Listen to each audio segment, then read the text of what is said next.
વિદ્યાર્થી મિત્રો ધોરણ 10 વિષય સામાજિક વિજ્ઞાન એસએસ, જેને આપણે એસએસ કહીએ છીએ. વિદ્યાર્થી મિત્રો, આજે આપણે એસએસની અંદર જે આપણે મેં તમને જેટલા ઓનલાઈન જે આપણે વિડીયોઝ મૂક્યા છે, લેસન નંબર 1 to 5 હિસ્ટ્રીની અંદર આપણે લેસન નંબર 1 to 5 છે. પછી આપણે જે જ્યોગ્રાફી, જેને આપણે ભૂગોળ કહીએ છીએ, એમાં 8, 9, 10, 11 જે 4 લેસન છે. અને આપણે જે ઇકોનોમિક્સની આપણે વાત કરીએ તો ઇકોનોમિક્સની અંદર આપણે એમ કહેવાય છે 15-16 લેસન આપણે ભણાયેલા છે, પણ જે પૂછાવાના નથી. તો હવે આપણે નવું જે આજે લેસન ચાલુ કરીએ છીએ, 17 નંબરનું જે લેસન છે, લેસન નંબર 17, જે આપણે હવે એની ચર્ચા આપણે કરવાના છીએ. તો લેસન નંબર જે આપણું 17 છે એની હવે આપણે ચર્ચા કરીશું. તો લેસન નંબર 17માં આપણે જોઈએ છીએ કે આર્થિક સમસ્યાઓ અને 17 આર્થિક સમસ્યાઓ અને પડકારો, ગરીબી અને બેરોજગારી, જે પરીક્ષાની અંદર બોર્ડની અંદર 4 માર્ક્સના પ્રશ્ન આ પાઠમાંથી પૂછાતા જોવા આપણને મળે છે. તો ભારતીય તંત્રની અંદર આપણે જોઈએ તો વિદ્યાર્થી મિત્રો ઘણી બધી ગંભીર સમસ્યાઓ આવતી જોવા આપણને મળે છે. એમાંથી આપણે જોઈએ કે આર્થિક, સામાજિક અને જેવી વસ્તી વધારો સમસ્યા છે, ભાવ વધારાની સમસ્યા છે, કાળું નાણું જે બ્લેક મની કહીએ છીએ, પછી ગરીબી છે, બેકારી છે, ભૂખમરો અને ભ્રષ્ટાચાર છે, આતંકવાદ છે, એ વગેરેનો સમાવેશ એમાં થતો જોવા આપણને મળે છે.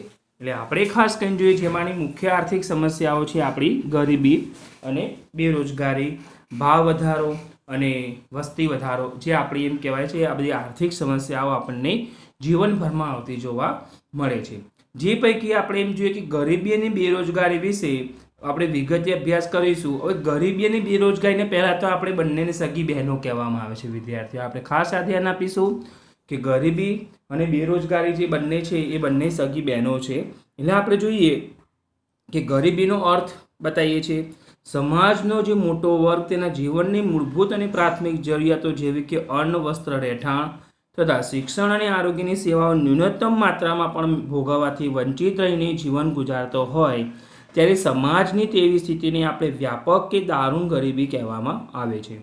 અને એવી સ્થિતિમાં સમાજમાં રહેતી વ્યક્તિને આપણે ગરીબ ગણવામાં આવે છે. આ ખાસ યાદ રાખો કે જે વ્યક્તિને પોતાની જીવનની ન્યૂનતમ એટલે કે મૂળભૂત જરૂરિયાતો પ્રાપ્ત થતી ન હોય, એટલે કે રોટી કપડા ઓર મકાન જેને આપણે કહીએ છીએ, તો તે વ્યક્તિને આપણે ન્યૂનતમ માત્રા તેમ કહેવાય છે કે અથવા પ્રાપ્ત થતી ન હોય તેવા વ્યક્તિને આપણે ગરીબ કહેવામાં આવે છે. એટલે આપણે ખાસ કરીને જોઈશું કે ગરીબી નીચે એમ કહેવાય છે એના લક્ષણો આપણને આપેલા છે. કે ગરીબી એ ગુણાત્મક ખ્યાલ છે. આ ખાસ યાદ રાખવાનું છે. ગરીબી એ કેવો ખ્યાલ છે? આપણો ગુણાત્મક ખ્યાલ છે. એટલે આપણે ખાસ કરીને જોઈશું કે ભારતમાં ગરીબોને એમ કહેવાય છે વ્યક્તિના જીવનના લઘુત્તમ સ્તર તરીકે જોવામાં આવે છે. ગરીબી રેખાથી નીચે જીવતા લોકોના સામાન્ય લક્ષણો નીચે મુજબ અહીંયા આપણને જોવા મળે છે. જે આપણે પહેલાં જોઈશું કે જે વ્યક્તિને 2 ટંક પૂરતું ભોજન મળતું ન હોય તેવા વ્યક્તિને ગરીબ કહેવામાં આવે છે. રહેવા માટે એમ કહેવાય છે કે પૂરતી માત્રામાં એટલે કે ખુલ્લી જગ્યા, મોકળાશવાળી કે ખુલ્લી જગ્યા પ્રાપ્ત ન થઈ હોય, ન છૂટકે ગંદા વસવાટ કે સ્લમ એટલે કે ઝૂંપડપટ્ટી વિસ્તારમાં એમને વસવાટ કરવો પડતો હોય. એટલે સ્લમ વિસ્તાર એટલે કેવો વિસ્તાર? ઝૂંપડપટ્ટીવાળો વિસ્તાર. અને આપણે જોઈએ તેની આવક એમ કહેવાય છે આ ગરીબીના લક્ષણો છે. તેની આવક એટલે કે નિર્ધારિત એમ કહેવાય છે કે અપેક્ષિત આવકથી પણ ઓછી હોય.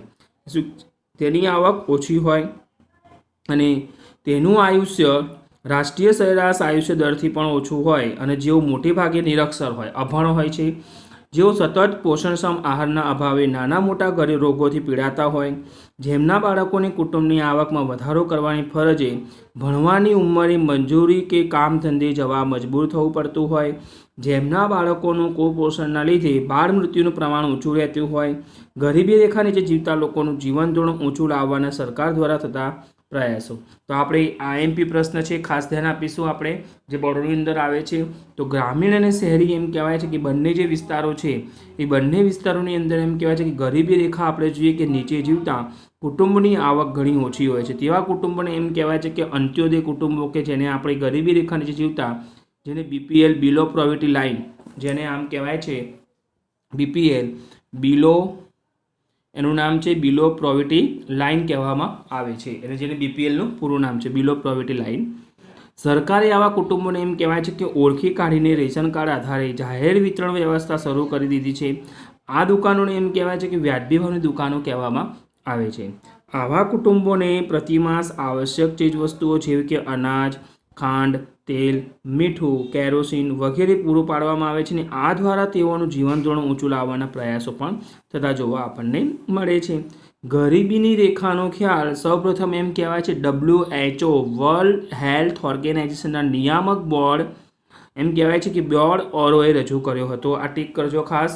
ગરીબી રેખાની ગણતરીમાં એમ કહેવાય છે કે માપનમાં આપણે જોઈએ કે અનાજ છે, વસ્ત્ર છે, રહેઠાણ, શિક્ષણ, આરોગ્ય, પીવાનું ચોખ્ખું પાણી, વીજળી, સેનિટેશનની સુવિધાઓ, વાહન પરિવહન વગેરે પાછળ થતા વપરાશી ખર્ચ અને આવકને ધ્યાનમાં લઈ કેલેરીને આધારે જીવન ધોરણની નિશ્ચિત એમ કહેવાય છે કે સપાટીને આપણે ગરીબી રેખા તરીકે ઓળખવામાં આવે છે. એટલે આપણે અહીંયા જોઈશું કે ગરીબી રેખાનો ખ્યાલ એમ કહેવાય છે સમય, સ્થળ અને સંજોગો કે પરિસ્થિતિમાં આવતા ફેરફાર મુજબ બદલાય છે. પણ આપણે એનો અર્થ જોઈએ કે આવક અને ખર્ચની નક્કી કરેલી લઘુત્તમ સપાટીને ગરીબી રેખા કહેવામાં આવે છે. શું કહે છે? આવક અને ખર્ચની નક્કી કરેલી લઘુત્તમ સપાટીને, આ લખી નાખજો વિદ્યાર્થી મિત્રો. એનો અર્થ છે ગરીબીનો બીજો પણ. ગરીબી રેખા કોને કહીશું? તો કે આવક અને ખર્ચની નક્કી કરેલી લઘુત્તમ સપાટીને ગરીબી રેખા આપણે કહેવામાં આવે છે. તો ગરીબીનું માપન આપણે જોઈએ તો ભારતમાં એમ કહેવાય છે કે ગરીબી રેખા નીચે જીવતી વ્યક્તિઓની સંખ્યા જાણવા માટે બે રીતો છે. કોઈ એક એમ કહેવાય છે કે કુટુંબ દ્વારા વિભિન્ન વસ્તુ કે સેવાઓ પાછળ કરવામાં આવેલા ખર્ચને આધારે, અને બીજું છે કે કુટુંબ દ્વારા મેળવેલ કુલ આવકના આધારે, કે કુટુંબ કુલ કેટલી આવક મેળવે છે. અને કુટુંબ એમ કહેવાય છે એટલે વધુમાં વધુ 5 સભ્ય સંખ્યા નિર્ધારિત છે. કુટુંબની અંદર આપણે કેટલી સભ્ય સંખ્યા નિર્ધારિત છે? 5 એમ કહેવાય છે કે સભ્ય સંખ્યા નિર્ધારિત જોવા આપણને મળે છે. એટલે આપણે ખાસ કરીને જોઈશું અહીંયા. તો હવે જે આપણે જોઈએ છે કે નિરપેક્ષ ગરીબી અને સાપેક્ષ ગરીબી.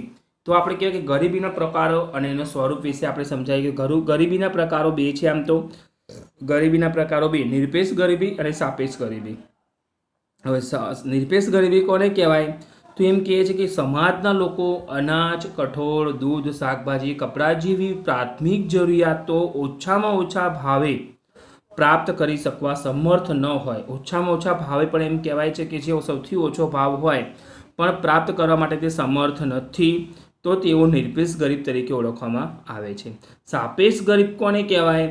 કે સમાજના દાખલા તરીકે હું તમને ઉદાહરણ આપું કે છગનભાઈની આવક 20,000 હોય, મગનભાઈની આવક 10,000 હોય. મગનભાઈની આવક 10, છગનભાઈની 20. તો મગનભાઈની આવક 10,000 છે, છગનભાઈની 20 છે. તો મગન કરતાં છગન એટલે મગન ગરીબ કહેવાય, સાપેક્ષ ગરીબ કહેવાય છગનના. અને માયાબેનની આવક 30,000 છે, તો મગન અને છગન બંને ગરીબ કહેવાય માયાબેનની સરખામણીમાં. એવું છે અહીંયા આપણને, જેને સાપેક્ષ ગરીબીનું ઉદાહરણ છે. એટલે સાપેક્ષ એમ જોઈએ સમાજની જુદી જુદી આવક ધરાવતા વર્ગોમાંથી જો કોઈ એમ કહેવાય છે કે જૂથ અન્ય કરતાં ઓછી આવક મેળવતો હોય તો તે સાપેક્ષ રીતે ગરીબ કહેવામાં આવે છે. ને આ ખ્યાલ એ વિકસિત દેશોમાં પ્રચલિત થતો જોવા આપણને મળશે. એ વ્યક્તિ ₹10,000, બી વ્યક્તિ એમ કહેવાય છે 20, 30, સી વ્યક્તિ 30. તો આપણે મેં તમને કીધું અહીંયા આનું નામ આપીશું મગન, આ છગન અને આ માયા કે છાયા, માયા નામ આપી દઈએ. તો એમ કહેવાય છે આપણે જોઈએ કે અહીં 3 વ્યક્તિઓની આવક અહીંયા જુદી જુદી રીતે, એટલે કે બી વ્યક્તિની આવક કેટલી છે? આપણે જોઈએ કે બી વ્યક્તિ એમ કહેવાય એ વ્યક્તિની સાપેક્ષે ગરીબ કહેવાશે, અને એ બી એમ કહેવાય સીની સાપેક્ષે ગરીબ ગણવામાં આવશે. એટલે એની વ્યક્તિની એમ કહેવાય બી વ્યક્તિની સાપેક્ષે એ વ્યક્તિની આવક ઓછી હોવાથી એક વ્યક્તિ ગરીબ ગણાશે. તેવી રીતે સી વ્યક્તિની સાપેક્ષે એ અને બી બંને વ્યક્તિ ગરીબ, એટલે આ બંનેની સાપેક્ષે એમ કહેવાય છે એ અને બી ગરીબ ગણાતા જોવા આપણને મળશે. ભારતમાં હવે જોઈશું આપણે ગરીબીનું એમ કહેવાય નિર્ધારણ, જે ગરીબી રેખા માપદંડની હવે આપણે ચર્ચા કરીશું. તો જોઈએ ભારતમાં એમ કહેવાય છે આયોજન પંચે 2011-12માં ગરીબી રેખા નીચે ગરીબી રેખા નક્કી કરવા માટે ગ્રામીણ ક્ષેત્રે માથાદીઠ માસિક વપરાશી ખર્ચ ₹816 અર્થાત કુટુંબ દીઠ ખર્ચ ₹4,080 અને શહેરી ક્ષેત્રે માથાદીઠ માસિક વપરાશી ખર્ચ ₹1,000 લેખે કુટુંબ દીઠ વપરાશી ખર્ચ ₹5,000નું પ્રમાણ નિર્ધારિત કર્યું હતું. એટલે કે વપરાશી ખર્ચને પહોંચી વળવા એટલી માથાદીઠ માસિક આવક ઓછામાં ઓછી મળવી જોઈએ. આ નવા માપદંડના આધારે ભારતમાં 2011-12માં ગરીબોની સંખ્યા ઘટીને 27 કરોડની થઈ હતી, જ્યારે ગરીબીનું પ્રમાણ કુલ વસ્તીમાં આપણે જોઈએ તો એમ કહેવાય છે કે 21.9 થઈ ગયું હતું. ભારતમાં 2009ના એમ કહેવાય છે ગરીબીનું પ્રમાણ કુલ વસ્તીના 29.8% હતું. આમ અંદાજે 35.47 કરોડ લોકો ગરીબીમાં જીવન જીવી રહ્યા હતા. વિશ્વ બેંક એમ કહેવાય છે કે આંતરરાષ્ટ્રીય જોઈએ કે આંતરરાષ્ટ્રીય ધોરણે પણ સરખામણી થઈ શકે તેવી એટલે કહેવાય છે તેને આવક મેળવી તેને ગરીબ કહેવામાં આવે છે. પણ 2000 આપણે જોઈએ છે કે 12માં 2008ના ભાવોએ માથાદીઠ દૈનિક આવક $ડોલર પ્રમાણે $1.90થી ઓછી એટલે કે નિર્ધારિત કરી હતી, જે ગરીબીનું રેખાનું ધોરણ છે. પણ આપણે જોઈએ કે વિશ્વ બેંકના અહેવાલ મુજબ 2010માં ભારતની કુલ વસ્તી અંદાજે 121 કરોડમાંથી 35.7 લોકો ગરીબી રેખાની નીચે જીવતા લોકો હતા, જેની સંખ્યા અંદાજે એમ કહેવાય છે કે 45.6 કરોડ થઈ ગઈ છે. UNDP united national development program યુએનડીપીનું પૂરું નામ છે, જે 2015ના રિપોર્ટ મુજબ ભારતમાં 2011-12માં ગરીબીનું પ્રમાણ કુલ વસ્તીના 21.92% હતું. ભારતમાં કુલ ગરીબો 26.93 કરોડમાંથી ગ્રામીણ ક્ષેત્રે 21.65 કરોડ લોકો 25.7% અને શહેરી ક્ષેત્રે માત્ર 5.28 કરોડ લોકો અને 13.7% ગરીબી રેખા નીચે જીવતા હતા. ભારતમાં સૌથી વધુ ગરીબી એમ કહેવાય છે, આ યાદ રાખજો ખાસ, તમારા 11-12માં ઇકોનોમિક્સમાં આવશે. સૌથી વધુ ગરીબીનું પ્રમાણ ધરાવતું રાજ્ય તો કયું છે? છત્તીસગઢ છે, જે 36.93% ગરીબી ધરાવતું જોવા આપણને મળે છે. અને ઓછી ગરીબી ધરાવતું રાજ્ય જે ગોવા છે, સૌથી ઓછી ગરીબી જોવા આપણને મળતી તો ગોવા રાજ્યની અંદર. ગુજરાતમાં ગરીબીનું પ્રમાણ 16.63% જોવા મળે છે. ગુજરાતની અંદર ભારતમાં એમ કહેવાય કે સરેરાશ 30%થી વધુ ગરીબીનું પ્રમાણ ધરાવતા રાજ્યોમાં આપણે જોઈએ કે 31%થી વધુ ગરીબી કયા કયા રાજ્યો ધરાવે છે? તો છત્તીસગઢ, આસામ, ઉત્તર પ્રદેશ, મણિપુર, બિહાર, અરુણાચલ પ્રદેશ, ઝારખંડ અને ઓડિશા એ વગેરે છે. પણ ભારત એ વિપુલ પ્રમાણમાં એમ કહેવાય, જેમ કે જળ અને જંગલો અને જમીનની વાત કરીએ તો જમીનો, કે ભારત એ વિપુલ પ્રમાણમાં એમ કહેવાય છે કુદરતી સંસાધનો અને અપાર કુદરતી એમ કહેવાય છે આપણે જોઈએ તો અપાર એટલે કે કુદરતી બક્ષિસથી સમૃદ્ધ છે. પરંતુ એમ કહેવાય છે કે આ વિપુલ સંસાધનોનો સુયોગ્ય લાભ ઉઠાવવાની ક્ષમતાનો અભાવ, શિક્ષણ, તાલીમ અને કૌશલ્યના અભાવે વર્ષોના ખામીયુક્ત આયોજનના લીધે આ કુદરતી સંપત્તિનો લોકોના કલ્યાણ અને સુખાકારી અર્થે જોઈએ તેટલો ઉપયોગ ન થઈ શકવાને કારણે લોકોમાં ગરીબીનું પ્રમાણ ઘટ્યું નહીં. તેથી કહેવાય છે કે ધનિક ભારતમાં ગરીબો વસે છે. કારણ આપો, આવું કારણ આપણે પૂછાય છે. તો ગ્રામીણ ક્ષેત્રે ગરીબોની આપણે વાત કરીએ તો ગ્રામીણ ક્ષેત્રે વસતા ગરીબોમાં મોટે ભાગે જમીન વિહોણા, જમીન વગરના ખેત મજૂરો, ગૃહ ઉદ્યોગો કે કુટીર ઉદ્યોગોના કારીગરો, સીમાંત ખેડૂતો, ભિક્ષુકો અને વેઠિયા મજૂરો, જેમ કહેવાય છે કે બીજાના ખેતરોમાં કામ કરતા હોય મજૂરો, જંગલ કે પહાડી વિસ્તારમાં રહેતા લોકો અને જનજાતિઓ એટલે કે આદિવાસીઓ જે કામચલાઉ કારીગરો છે, જેઓ ગરીબી રેખા નીચે જીવન જીવી રહ્યા છે.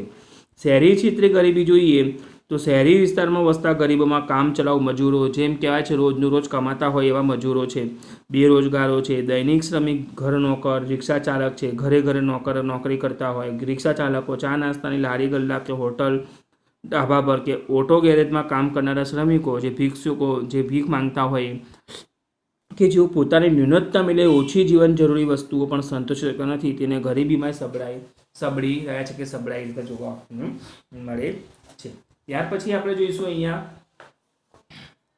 ગરીબી ઉદ્ભવવાના કારણોની પરિબળો વિશે આપણે સમજાવો. જે IMP 3 માર્ક્સનો પ્રશ્ન પૂછાય છે કે ગરીબીના એમ કહેવાય છે કે આપણે જોઈએ મૂળિયા શહેરો કરતાં ગ્રામ્ય વિસ્તારોમાં ખૂબ ઊંડે સુધી વિસ્તરેલા જોવા આપણને મળે છે. એટલે તેના કારણો એમ કહેવાય છે કે નીચે મુજબ છે. તો આપણે જોઈએ કે કૃષિ ક્ષેત્રે અપૂરતો વિકાસ અને અપૂરતી સિંચાઈની સવલતોના કારણે કૃષિ ક્ષેત્રમાંથી એમ કહેવાય છે કે મળતી જે આવકો છે એ આવકમાં એમ કહેવાય છે કે ઘટાડો થાય છે. અને ખેતી સિવાયના જે બધા સમયમાં આપણે જોઈએ કે વૈકલ્પિક જે રોજગારીની તકોનો પણ અભાવ જોવા આપણને મળે છે. એટલે કહેવાય છે કે ગામડામાં આપણે કહેવાય છે કે ખેતી સિવાય બીજા પશુપાલન ઉદ્યોગ છે, ડેરી ઉદ્યોગ છે, એ વગેરે ઉદ્યોગો આપણને જોવા મળે છે. અને ત્યાર પછી જોઈશું આપણે ગ્રામીણ ક્ષેત્રે અન્ય રોજગારીનું જરૂરી જ્ઞાન છે, શિક્ષણ છે, કૌશલ્ય કે તાલીમના અભાવના કારણે આપણે જોઈએ કે જ્ઞાતિ પ્રથા, રૂઢિ અને પરંપરાઓના કારણે રીતિ રિવાજો પાછળ એટલે કે આવક કરતાં વધુ ખર્ચ, ગજા ઉપરાંતના ખર્ચાના કારણે કે આવક કરતાં વધુ ખર્ચ અને એના કારણે દેવામાં ડૂબેલો કે ખર્ચ વધવાથી દેવું વધે છે. ને આમ બિન ઉત્પાદકીય ખર્ચામાં પણ વધારો થવાથી એટલે કે નિરક્ષરતાનું પ્રમાણ જોઈએ તો કે વધુ હોવાથી શોષણ અને અન્યાયનો ભોગ બને છે. જો શું કહે છે, નિરક્ષરતા એટલે કે અભણ વ્યક્તિઓ એમ કહેવાય છે કે વધુ પ્રમાણ થવાથી શોષણ અને અન્યાયનો ભોગ બનતા જોવા આપણને મળે છે. તેમાં સરકારી યોજનાઓની માહિતીના અભાવે પણ લાભ ઉઠાવી શકતા નથી. અને આર્થિક નીતિઓના કારણે આપણે જોઈએ કે ઘડતરમાં એટલે કે છેવાડાના એટલે કે ગરીબ એ માનવીની જરૂરિયાતો અને તેના આર્થિક હિતોની પણ ઉપેક્ષા થવાથી. ત્યાર પછી રોકડિયા પાકોને પ્રોત્સાહન મળ્યું અને ખાદ્ય પાકોનું એમ કહેવાય છે ઉત્પાદન ઘટતું જોવા આપણને મળે છે. અને અનાજ છે, કઠોળ છે એ વગેરેની અછત પણ સર્જાતી જોવા આપણને મળે છે. અને ભાવો વધ્યા જેથી 2 ટંક પૂરતું પણ ભોજન પ્રાપ્ત થતું નથી. આર્થિક સુધારાઓના અમલ થકી ગ્રામીણ અર્થવ્યવસ્થા આપણી બધી પડી ભાંગી છે. કુટીર અને લઘુ ઉદ્યોગો ખાલસા થઈ ગયા એટલે કે ખલાસ થઈ ગયા છે અને ખતમ થઈ ગયા છે. એટલે સ્થળાંતર એટલે કહેવાય છે કે વધ્યું અને ખેતીની આવક ઘટી ગઈ જોવા આપણને મળે છે. ગરીબો એમ કહેવાય છે કે આપણે જોઈએ કુપોષણ, જેને પૂરતું એમ કહેવાય છે કે પૂરતો આહાર ન મળ્યો હોય, પૂરતું એમ કહેવાય છે પોષણક્ષમ આહાર મળતો નથી, કે કુપોષણના અને વિવિધ રોગોના શિકાર બનતા જોવા આપણને મળે છે. અને આરોગ્ય વિષય ખર્ચાઓ એટલે કહેવાય તબીબી જે ખર્ચાઓ કહેવાય, સ્વાસ્થ્યના જે ખર્ચા વધી ગયા છે અને આવક જ આપણી સ્થિર જ રહે છે અને સારવાર દવા પાછળના ખર્ચા વધવાથી પણ ગરીબ વ્યક્તિ બનતી જોવા આપણને મળે છે. ત્યાર પછી જોઈશું આપણે ટેકનોલોજીમાં જે ફેરફારો થાય છે એ ફેરફારો આવતાથી એમ કહેવાય છે કે પરંપરાગત આપણા વ્યવસાય છે, કુટીર ઉદ્યોગો આપણા બધા પડી ભાંગ્યા છે અને સ્થાનિક બજારો પણ આપણા એમ કહેવાય છે કે બંધ થતાં બેકારીમાં વધારો થતો જોવા આપણને મળે છે. વસ્તી વૃદ્ધિ દર વધી ગયો, મૃત્યુદર ઘટી ગયો, સરેરાશ આયુષ્યમાં વધારો થયો અને શ્રમની કુલ માંગ કરતાં શ્રમનો પુરવઠો વધ્યો અને બેકારી પણ વધી ગઈ છે. બીજી બાજુ તેમની જીવન જરૂરિયાતની વસ્તુઓની માંગ સામે ઉત્પાદન ઘટતા ભાવ વધ્યા અને ખરીદ શક્તિમાં ઘટાડો થઈ ગયો અને જીવન ધોરણ પણ આપણું એમ કહેવાય છે કથળી ગયેલું છે અને અંતે ગરીબી વધતી જોવા આપણને મળે છે. ત્યાર પછી જોઈશું આપણે ગરીબી નિવારણની વ્યૂહરચનાઓની આપણે ચર્ચા કરી દઈએ.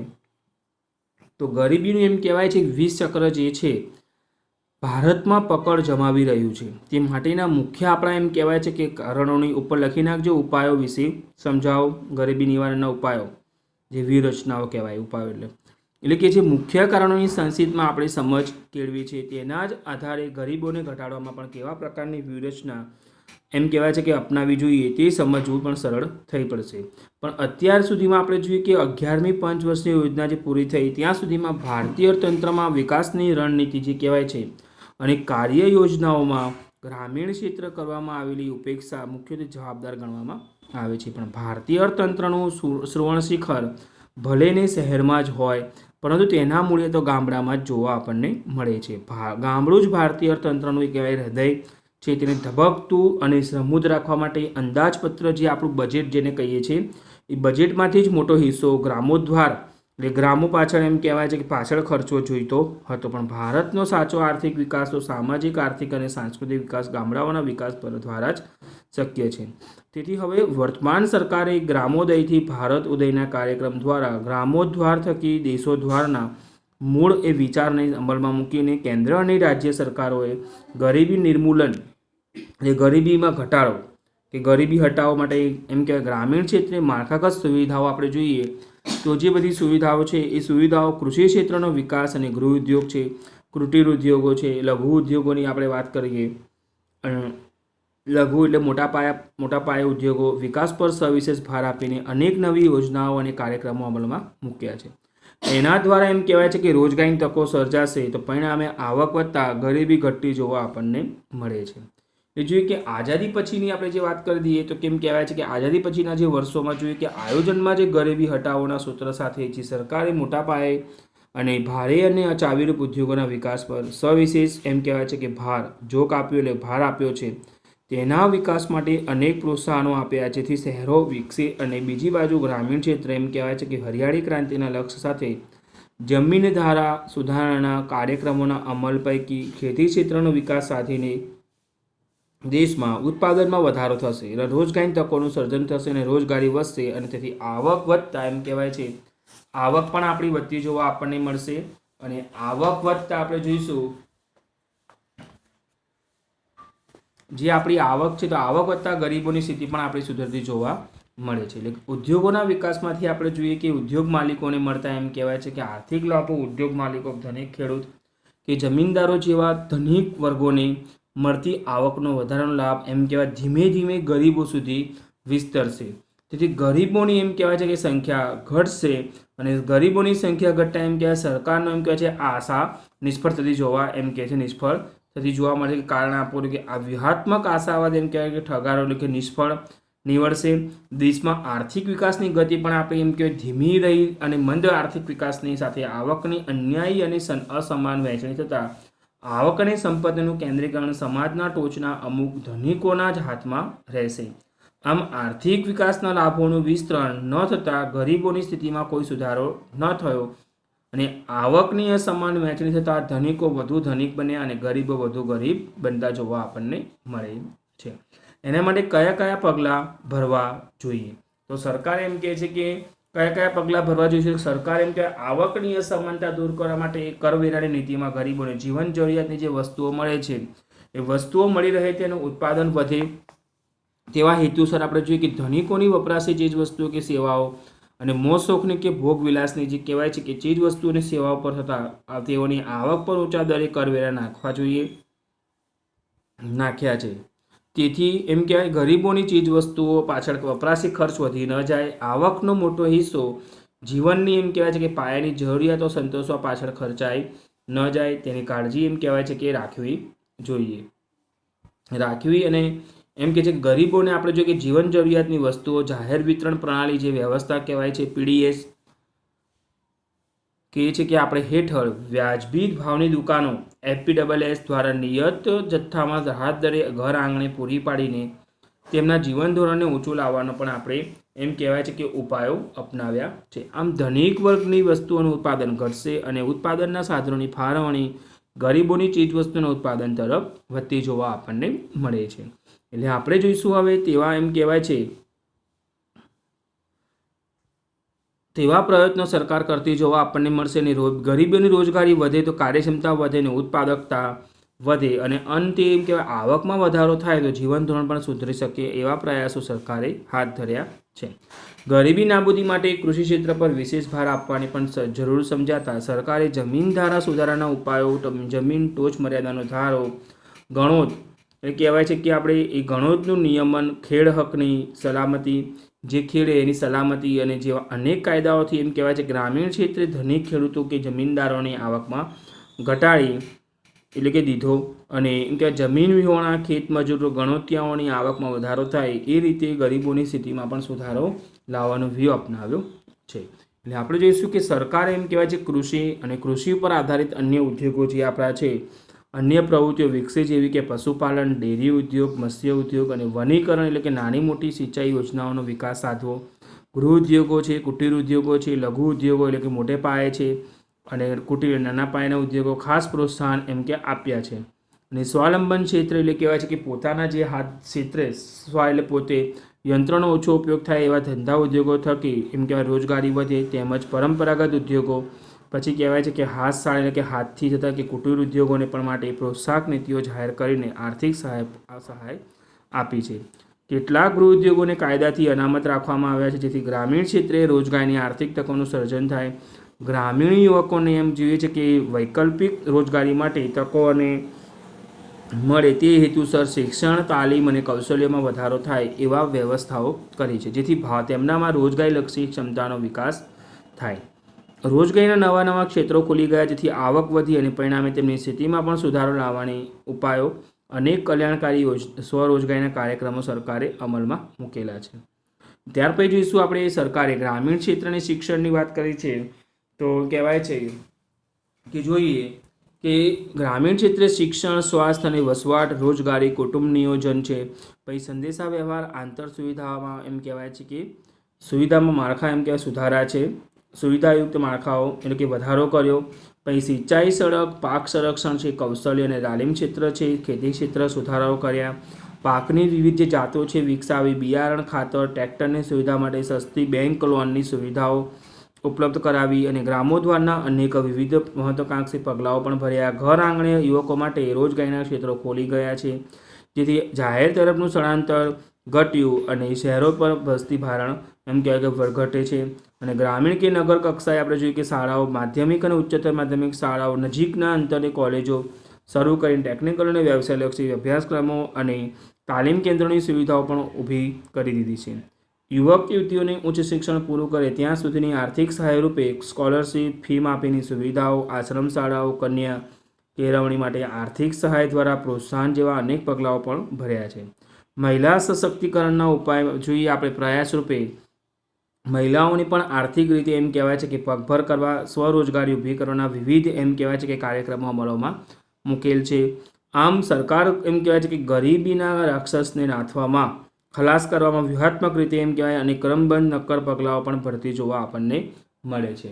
એટલે આપણે જોઈશું ખાસ કરીને કે આ પગલાઓના અમલ થવા છતાં પણ એમ કહેવાય અર્થતંત્રમાં ઊંડે ઘર કરી ગયેલી વ્યૂહાત્મક અને ગયેલી ગરીબીની સમસ્યાને જડમૂળથી ઉખાડીને ફેંકી દેવાના સ્વપ્નને આપણે સાકાર કરતા જોવા મળીએ છીએ અને સાકાર કરવામાં આવે છે. અને વિશ્વ બેંક જે આપણી છે કહેવાય વિશ્વની જે બેંકના અહેવાલ મુજબ 2030 સુધીમાં વિશ્વમાંથી ગરીબીનું નિર્મૂલન એટલે કે ગરીબીને હટાવવાના કરવાના વિઝનને મિશન રૂપે પૂર્ણ કરવામાં ભારતે પણ હજી ઘણી મંજિલ મક્કમ પગલે કાપવાની રહેશે.